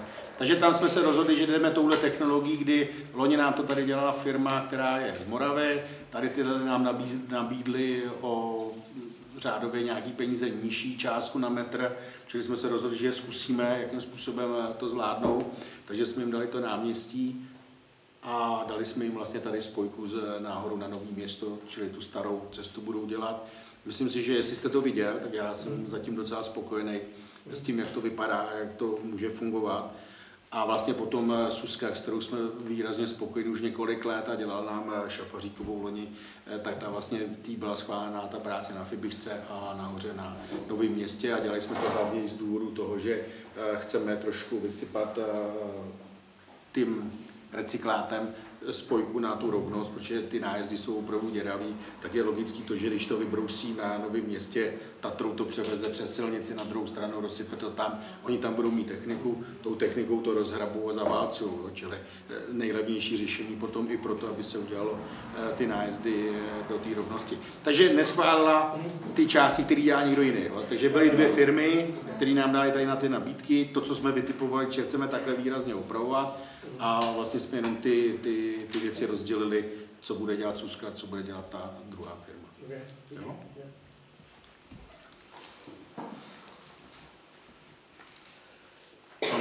Mám kosmetickou zlou jazykovou úpravu, jo, to, co jste nám vyčítal, bod 12.13. Nevím, jestli to nezůstalo v těch usneseních. Tam je neschválení nabídky a zároveň pověření starosty podpisem smlouvy. 12.13.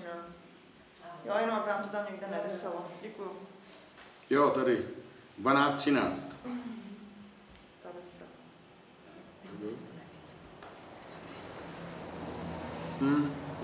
Tak je zrevokujeme to usnesení. V tom usnesení jako takovém, že to je skopírované. Uvidíme, podíváme. To je skopírovaný, právě, protože jenom se na to je možný, že to tam bude. Je to skopírovaný, aby to tam nezůstalo. Jo, rozumím. Ono to vzniklo tak, že se to usnesení připravuje schválila. Já to chápu, jak to vzniklo. A když se já to rozumím, jak to vzniklo. Když máme neschválenou, tak by mělo být vymazáno to, že pověřuje starostu. Jo, máte pravdu, díky za upozornění a nějak se s tím popereme. Ano, ano. Jo, přemýšleli jsme o tom, protože to vozidlo, který máme, ta autávka, která vlastně primárně slouží jako starostovi, že jo, tak já jakoby jsem řekl, že to nebude jenom starostenský auto, protože pokud je volný, tak ho budou používat i úředníci a tak se i děje, že tu autávku prostě dávám úředníkům, když je potřeba, ale bohužel ona má opravdu už ty nejlepší časy za sebou, je to já nevím, asi 12-13 starý auto, rezavý, a hlavně na křižovatce zastavíte a spaliny nebo ty plyny vám jdou do auta, čili jsem řekl, že asi na čase vyřešit to, že koupíme jiný auto. Jestli si pamatujete, někde vyšlo i v novinách, že Jáchymov jezdí vlastně nejstarším vozem v kraji a že vlastně starosta ani neví, kolik stálo, já to fakt nevím, kolik stálo, ale už si vyžádalo i nějaké opravy, že jo, ale jak říkám, tím, že chci, aby s tím jezdili úřednice, tak si myslím, že bylo na čase pořídit něco jiného. Tak jsme zjišťovali, protože čtyřkolka je logická tady, takže jsme hledali samozřejmě u Škodovky, hledali jsme u těch, kdo tu čtyřkolku umí. Škodovka umí dneska už ve čtyřkolkách pouze ty Kodiaky a Karok, nebo potom ty elektriky. No a to je všechno už trošku úplně někde jinde. Vzhledem k tomu, že máme Toyotu i ten Senior Express, dali jsme do zadání Toyotu na hasiče, čili jsme to pojali tak, že uděláme nějakou Toyotu flotilu městskou a dostali jsme opravdu velice zajímavou nabídku na tady to auto, kde tam je sleva i na ten operativní leasing 200 000. Čili jsme opravdu se pohybujeme v zajímavém čísle za to auto.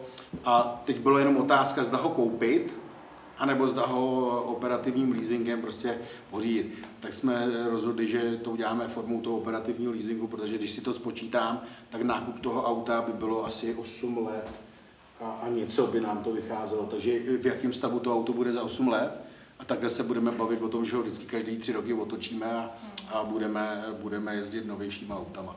Jo, takže je to, protože ta autávka už fakt má ty svoje nejlepší časy za sebou, takže jsme se rozhodli a je to taková levnější varianta, než nevytáhneme opravdu z té pokladny v nějaký chvíli 1 000 000 korun, ale prostě půjdeme tou cestou toho operativního leasingu, když se nám o to auto budou starat, přezouvat to a tak dále. Takže to byl ten důvod, že autávka fakt má ty svoje časy nejlepší za sebou. Jo?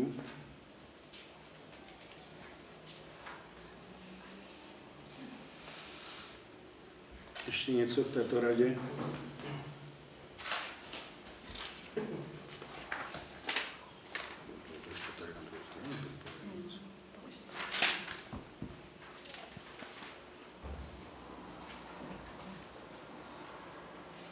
Takže nic k 22. Takže rada z 5. června. Otvírám diskuzi k této radě. Cože? Pane Zamazal? To bod číslo 24, tam asi bude chybět něco. Jo, ale to se to neskopírovalo. No, budete nějaký z těch prodejů pozemků, co jsme tady teď měli na programu jednání, možná bychom to vyidentifikovali. Nedoporučuje. To je ten pan. Zase to bude nedoporučeno. Jo, jo, takže je to za tím. 190 pro Luka. Za těma garážem. Takže tady jsem si toho nevšiml. V tom usnesení bylo to, co je v návrhu do ZOMA, že nedoporučujeme. Že pak to pokračuje, takže to šlo za sebou.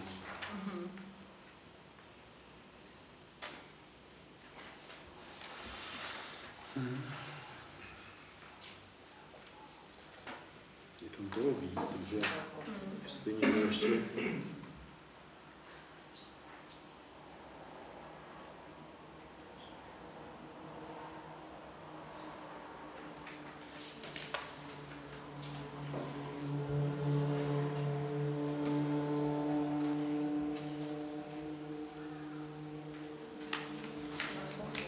Tak, takže máte někdo ještě k této radě něco?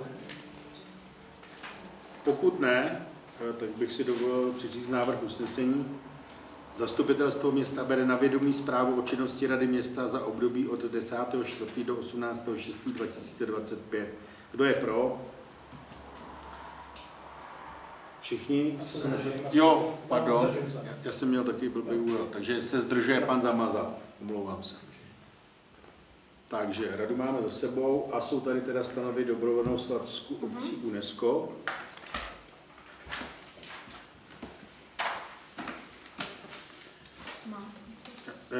Paní Baranek.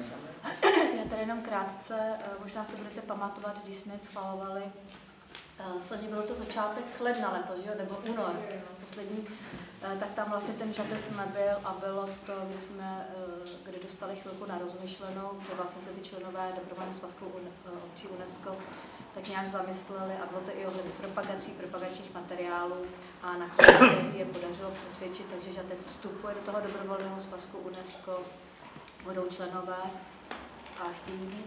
A v této souvislosti bych zmínila, že jsme i tady letos měli výjezdní nebo že jsme vlastně hostili valnou hromadu dobrovolných, toho dobrovolného svazku obcí UNESCO. A já bych jenom řekla, že vlastně měli jsme tady starostu Český Krumlov, byl tedy vlastně tady také z Kutné Hory, měli jsme tady z Vily Tugendhat a ukázali jsme vlastně naši latinskou knihovnu, naše památky, moc jim tady líbilo. A viděli vlastně i kus práce, co tady se v tom městě odvedlo. Někteří si to pamatovali z 90. nebo jak to když tady vypadalo. Takže vidí i ten náročný, který tady mají. A bylo příjemné, když nám pan starosta z Českého Krumlova řekl, že se tam třeba v létě přijede znova podívat na dovolenou. Paní z Vily Tugendhat, to bylo opravdu moc hezké, která se rozbítila a říkala, jak je to možné, jak to, že žádný váš poslanec tohoto kraje nelobuje za vaše město, jak to, že sem nejdou nějaké větší peníze z Ministerstva kultury a podobné věci. To bylo opravdu moc hezké.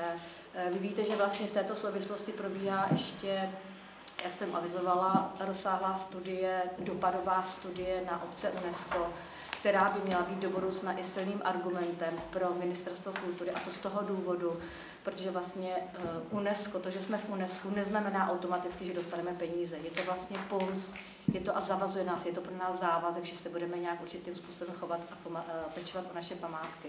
Ale i tohle to taky pro nás něco je. Jsou to pro nás také i vyšší náklady. A my vlastně víme, nebo ten zájem tady byl, když jsme vstoupili, tak byl velký z Ministerstva kultury, ale bohužel teďka vlastně vidíme, že v současné době nejsou žádné větší, já bych to řekla, dotační tituly, nebo že, které by vlastně existovaly vyloženě specificky pro obce, které jsou v UNESCO, nebo pro vlastně památky v UNESCO, nebo pro ty municipality, které jsou v UNESCO. Tak to jenom na okraj. Kde co, že UNESCO. Ještě jednou? Myslím, už je tam jako kde co v tom UNESCO, takže asi už prostě žádný, nepředpokládám, že by vypisovali nějaký specifický jako titulek, strašně narůstá, že jo.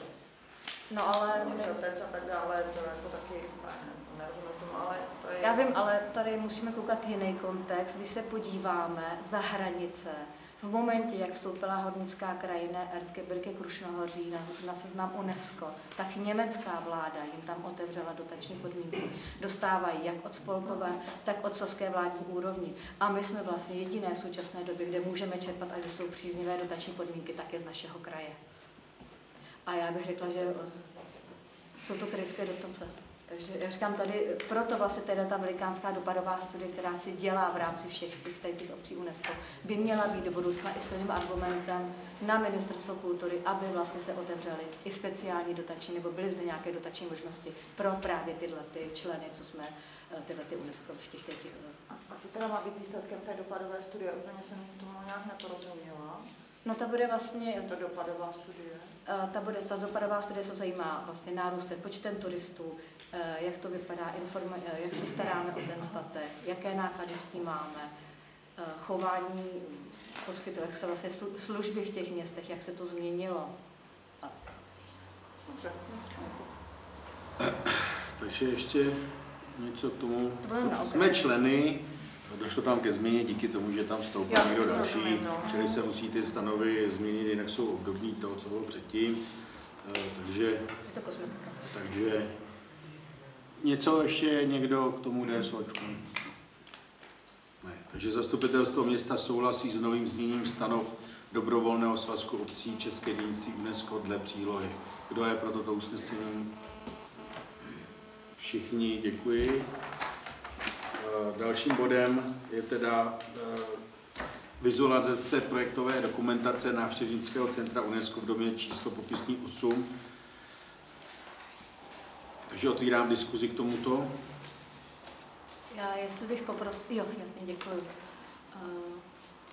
Tady teda, jestli můžu, chtěla bych poděkovat všem, kteří se tehdy zúčastnili té prezentace, kdy se prezentovala ta vizualizace té výstavy, co by mohla být návštěvnického centra v ČP8. Součástí toho jste vlastně taky dostali rozpis, kolik by nás stála. Jestli jste to našli ve svých materiálech. No, to jsem chtěla říct, to bylo moc pěkné, jo, ty dlouhé materiály v němčině, to je takové trošku, úplně jsem se v tom neorientovala. To byla pracovní a tam je ta celková částka na nějakých 10 milionů korun. Já jenom, co bych řekla, k té návštěvnické tady, proč vlastně, nechme to teda běžet, teď se dostaneme dál k tomu Jáchymovu.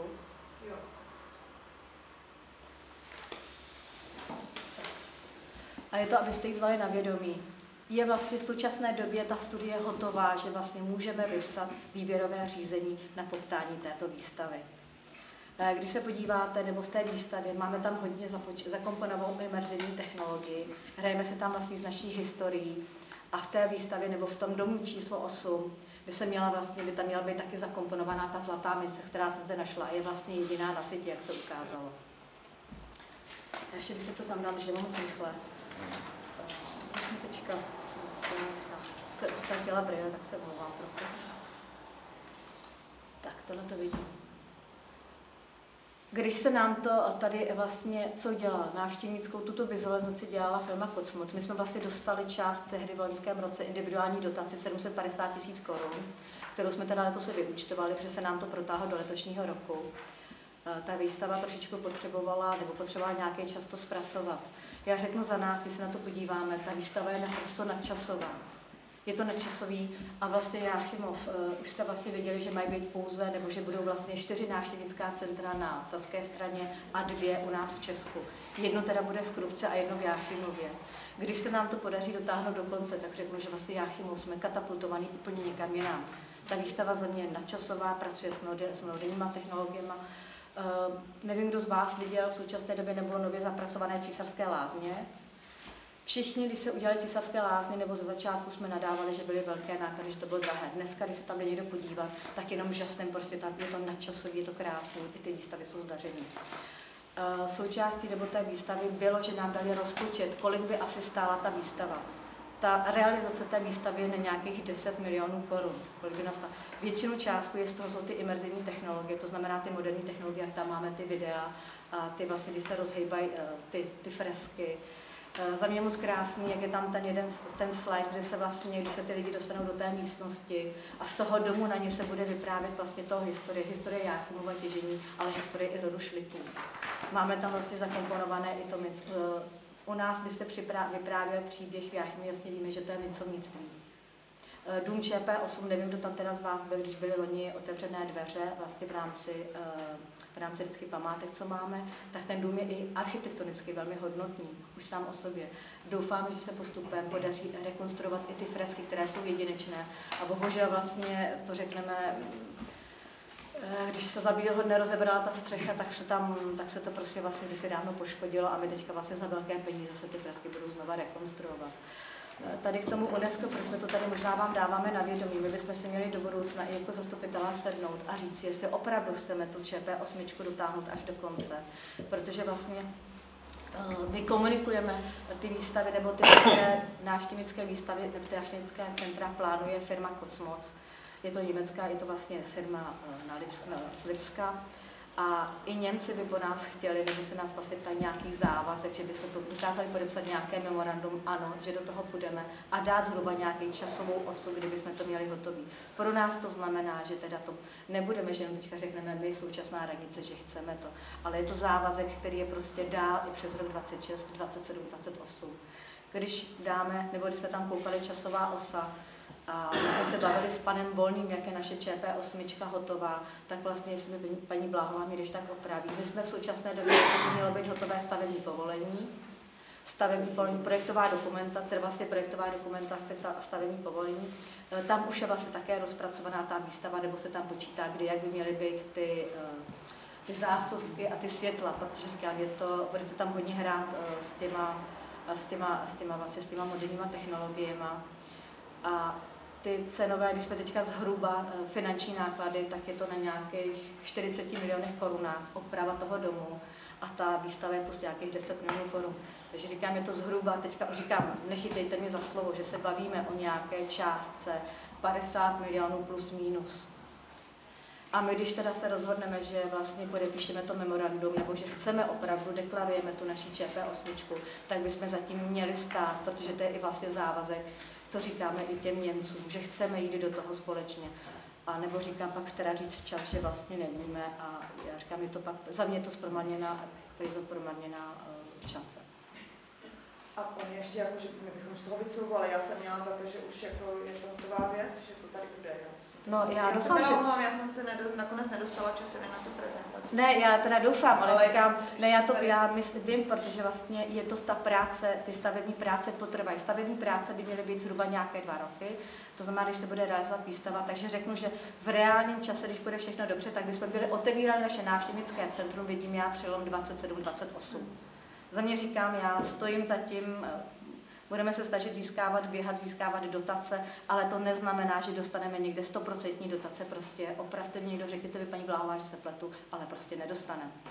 Takže scháníme, budeme vlastně říkám, když v momentě, jak máme hotovou projektovou dokumentaci pro stavební povolení, můžeme koukat, kam se přihlásíme, kde něco dostaneme, ale i pro nás to znamená, že budeme muset i z našeho rozpočtu do toho něco zainvestovat.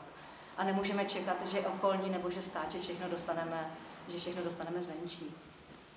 A když jsem řekla, že stojíme za tím závazkem, znamená to říkám já, protože říkám, je to přelom 27-28, říkám to, je to závazek i dál do budoucna i vlastně pro příští radnici. Jelikož říkám s ohledem příští rok jsou komunální volby, tak by to mělo být i vlastně, že i ty příští by vlastně měli vědět, že opravdu chceme tu ČP8 tady mít. Za mě, jak říkám, opakuju se, je to nadčasový, je to fakt krásný, nikde to tady není a v momentě Jáchymov je jinde. Je to vlastně i zastřešující, tedy když přijdu té ČP8, tak vlastně dostanou dojem, vidí to, co tady máme za památky, vidí pozvánku do dalších, je tam vlastně pozvánka do Mintovny, na Řetířskárnu, další kulturní památky a vlastně smyslem toho je, ty lidi, když přijdete už na návštěvnické centrum, tak vlastně vy máte pocit, že jste v jedných Krušných horách. Měli by se smazat ty hranice a dostáváte pozvánku, naladí vás to, jak říkám, Jáchymov okolí, ale že třeba dá se pak podívat do Šnéberku, Marienbergu. Ale za mě každopádně ten objekt se kupoval proto, aby se dal dohromady. Má nějakou opravdu historickou hodnotu, čili není to o tom, aby nám spadl a schátral, ale hledali jsme to řešení. A ono dlouho jakoby nebylo, jo? Jako co by tam mohlo být, jak by to mohlo ten objekt fungovat, a myslím si, že toto je jakoby velice zajímavá cesta pro to, aby jsme věděli, k čemu ten objekt bude sloužit. Protože i tak se vlastně musí rekonstruovat, že? Aby byly připraveny ty rozvody a tady ty věci. Takže si myslím, že toto je opravdu velice zajímavá záležitost a pokud se to podaří, tak opravdu to bude hodně zajímavý. Plus to, že se tam dá využít ještě teda potom ten spodek, že bychom tam mohli možná mít i nový infocentrum a pak tady mít zbytek toho našeho infocentra třeba na pokladny, aby byly bezbariérový a tak dále. Ale to je otázka budoucnosti a je o tom, že musíme najít, budeme muset hledat ty peníze. Protože to fakt nebude nic jednoduchého. Ale jsou to ty kroky, že kupujeme ten pozemek za korunu, aby byl náš, aby jsme tam neměli komplikace a tak dále. A proto jsme ho koupili, aby dostal ten dům duši. Někdo, prosím, ještě no. Ještě bych chtěla doplnit, my bychom se také měli zamyslet, že ta ČP8 není jenom o tom, že tam bude návštěvnické centrum UNESCO. Počítá se tam s nějakými technickými místnosti, máme tam vlastně také to sklepení, kam můžeme zakomponovat, že pořád je tady aktuální, že bychom tam mohli ukázat výstavu našeho Jáchymovského kata z jiného pohledu. A to, říkám, tady padlo vlastně také, protože vlastně i Kati v té době vykonávali také léčitelská povolání. A dole to návštěvnické centrum dostane konečně dostane prostory, že může nabídat i vlastně věci prodeje. Ale teďka ještě, když se vrátím k té praktické věci, tak už bychom si měli začít dělat pomalu i myšlenky nebo vlastně myslet nad tím. To návštěvnické centrum nemělo by se stát z toho, že to pak bude mít v majetku a řekneme, někdo si tam posadí a budeme to občas otevírat. Už bychom měli taky si nějak vyspecifikovat, že by to návštěvnické centrum nebo ten dům ČP8 měl někdo řídit, takže jestli to bude nějaká příspěvková organizace, co se udělá. A měli bychom tam mít požadavky, říkám, ta osoba, kdo by tam, měl by být určitě jazykově vybavený, aby dokázal komunikovat úplně prostě řeknu perfektně, já řeknu naprosto flízet v té němčině. Měl by mít aspoň nějaké znalosti z angličtiny, zkušenost i s dotacemi, aby si získal aspoň třeba nějakou část, aby se dokázal zapojit do přeshraničních projektů, koukal něco na provoz, dokázal si postavit nějaký ten budget a dokázal vlastně tam provozovat nějakou hospodářskou činnost. Takže říkám, je to opravdu, i tady to se nabízí, když říkám já, aspoň možná bychom si měli někdy udělat i jako zastupitelé pracovní schůzku k té ČP8 a opravdu dát, že to není jenom o to, že si odmávneme, že tam dáme nějaký miliony, ale prostě tam mít opravdu už jet jasnou vizi toho domu. To je všechno za mě. Já jsem rád, že to už je dneska v takovéhle fázi, že k tomu už je aspoň opravdu udělaná ta výstava, jak by to tam mělo vypadat, že dlouhou dobu i bylo, jak to tam bude, že jo, jestli v prvním patře, v druhém patře, v třetím, nebo jako v tom podkroví, a furt se tam mluvilo o tom, co tam vlastně bude, že jo, s panem Volným, že jo, protože to potřeboval architekt, aby jako už věděl, kde co. Takže jsem rád, že to je v takovémhle stavu. A za mě UNESCO asi ano, ale opravdu si musíme říct, jako ne asi, ale určitě ano, musíme si říct, že to bude stát celou dobu spoustu peněz. Opravdu, jak ta výstavba, oprava, tak i následně dál, že ten provoz, protože to nebude výdělečný. Si můžeme říct možná minimálně, ale nebude to výdělečný na to, aby se to bude se topit, že bude se tam svítit a takovéhle věci. Takže jako musíme si říct, ano, jdeme do toho, ale počítat s tím, že prostě ty náklady budou už na furt. Jako jsou tady na radnici s latinskou knihovnou, která je taky na furt, tak ten barák samozřejmě bude stát ty peníze dál. Ale už je v tom, že opravdu, jak tady říkala Lada, to ministerstvo bohužel nám moc na ruku nejde, no, protože ty poslanci... Ono jsme ještě neměli taky hotový projekt. Ty poslanci tady z toho, které za ten nikdy nějak zvlášť nebyli, ani poslanci, ani senátoři, takže uvidíme, třeba se to změní a peníze na to nějaký seženou. Fond spravedlivý transformace třeba, dneska byla nějaká debata s Českou televizí o tom, že jsme vlastně z toho vykopnutí, jenom protože se tady těžil uran a ne uhlí. Třeba se to změní. Třeba se to změní a řeknou, tohle je to správný Bořichový. A nemůžeme tam jít bez projektu. Nemůžeme jít s tou vizí. Jo, to nás vymetou. Ale tady tu vizi máme. Já jsem dneska o ní mluvil a třeba i tohle může být cesta, že se to otevře a že je to o podpoře vědy, že o podpoře vzdělávání, o tom turismu. Co to je? Jako je to přece ta historie. Takže doufám, že se opravdu ty, kteří nám tleskali v době, kdy jsme to pořídili zpátky, tak řekli, tak to je super, to je báječný, to je pecka a my vám budeme nakloněni a my vám budeme pomáhat a zatím je to tam něco, ale ne to, co by mělo být. Já si ještě můžu poslední na závěr. Říkal, že já bych nechtěla být úplně pesimistická, takže říkám teď, my jsme vlastně říkali loňský rok, nebo vlastně víme, že proběhly vlastně tehdy krajské volby, došlo taky vlastně změně kraje. Tam jsme také ztratili vlastně čas, protože jsme když se psali naposledy na Ministerstvo kultury. Bohužel jsme do dneška nedostali odpověď, tak teď vlastně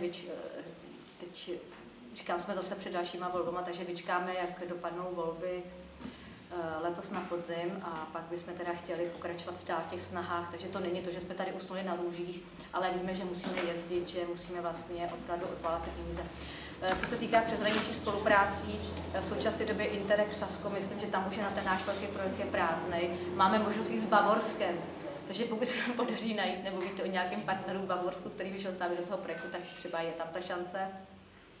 A ještě k té ČP, říkám, myslím, že vlastně si pamatuju, že tady byla paní Hrádelová na té prezentace a vy jste vlastně viděli, že oni vlastně extra pro ty naše návštěvnické centra vyvinuli ty digiskopy, kde vlastně vy se podíváte do toho digiskopu, nazývám to tak správně, a vy v tom si můžete přehrát, vlastně v tom se odehrávají i filmy.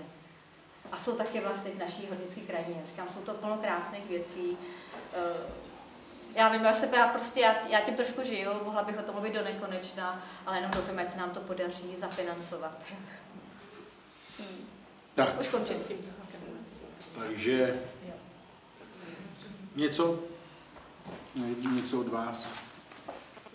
Takže zastupitelstvo města Beren, jenom bych se teda omluvil za to, že se nám nepodařilo doladit překlad třeba toho, co tam je, ale my jsme to dostali opravdu na poslední chvíli a my jsme ten bod dali, abyste ho měli, aby byl, aby jsme ho prostě prošli.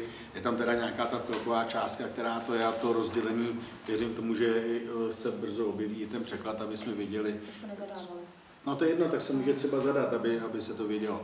Takže za to se omlouvám, že to opravdu je v té němčině, ale ta částka tam je, což je za mě asi důležitý. A bylo to narychlo, vykládali jsme ten bod opravdu, že si myslím, že nevím, jestli prošel i radu. Chtěli jsme prostě, abyste ho tu měli, abyste se na to podívali, abyste věděli, o čem to je. Takže zastupitelstvo města bere na vědomí vizualizaci projektové dokumentace návštěvnické centrum UNESCO v domě číslo popisník 8 plus předložený odhad rozpočtu na výstavbu. Kdo je pro toto usnesení? Všichni, děkuji. Takže pokud se nepletu, oficiální program jsme vyčerpali a je tady bod 8 diskuze, čili otvírám diskuzi.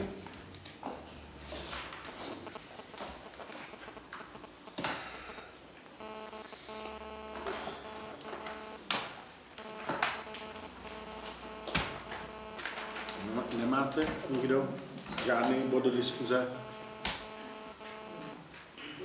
Jestli nemáte, tak já vám poděkuji za to, že jste dnešní den slunečný strávili tady, v poklidné atmosféře, si myslím.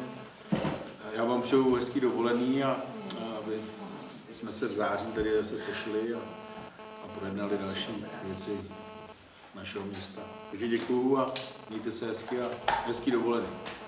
Děkujeme.